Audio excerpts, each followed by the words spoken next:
Thank you, Chairman Pitts, and also Chairman Upton. And I particularly want to thank Chairman Upton for the comments he just made, highlighting how we need to perceive this as a national program and impacting people who came and helped out on 9/11 and the aftermath from all parts of the country.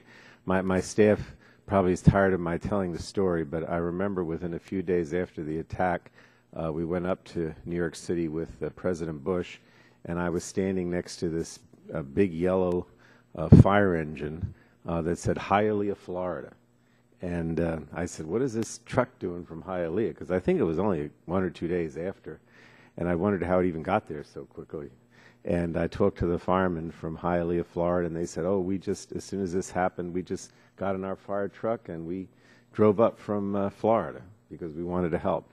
And it just struck me at the time about how so many people responded from all over the country, and so many people were injured because of the fact that they were there for a few days or a few weeks or a few months even. So this bill is a critical first step in ensuring that the 9/11 health program is extended as soon as possible. As you both already know, this is one of my top priorities for 2015, and I'm grateful for Chairman Pitts and Upton for your willingness to work with us to ensure the timely passage of this bill. I have to recognize all the first responders who are here and to whom we owe a debt of gratitude. I also want to acknowledge Dr. Iris Udison, who runs the New Jersey 9/11 Health Clinic. Thank you for being here to share your expertise and experience with us today. And let me also mention all the New Yorkers, Representative Maloney, the sponsor of the bill.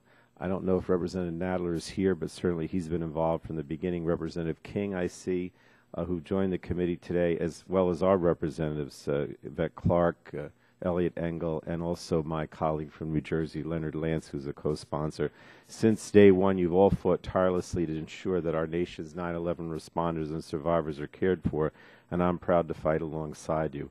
Beyond the immediate loss of life of 9/11, we now know with great documentation that thousands of first responders and survivors of the attacks are now suffering debilitating illnesses from its aftermath.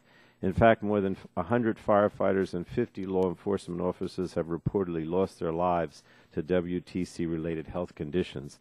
Additionally, more than 1,500 active-duty firefighters and EMS personnel and over 550 law enforcement officers were forced to retire due to WTC-related health conditions.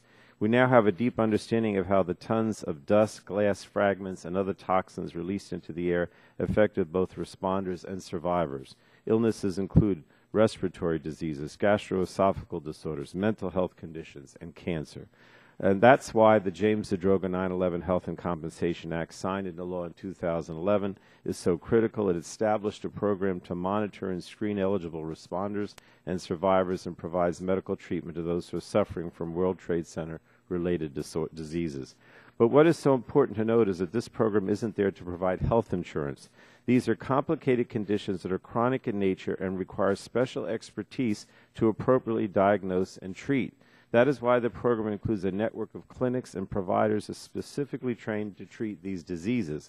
It also ensures that providers and survivors bear no out-of-pocket costs associated with these particular health conditions.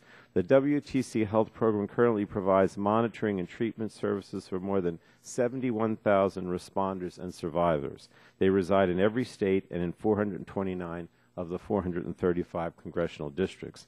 If some of you don't know, the law is named for James Zadroga, a New Jersey hero who responded on 9/11 and spent hundreds of hours digging through World Trade Center debris.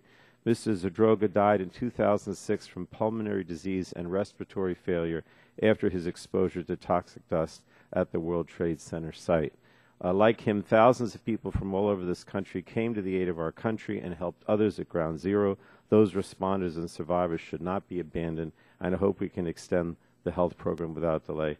I only have 30 seconds left for Mr. Engel. I apologize, but I yield to him.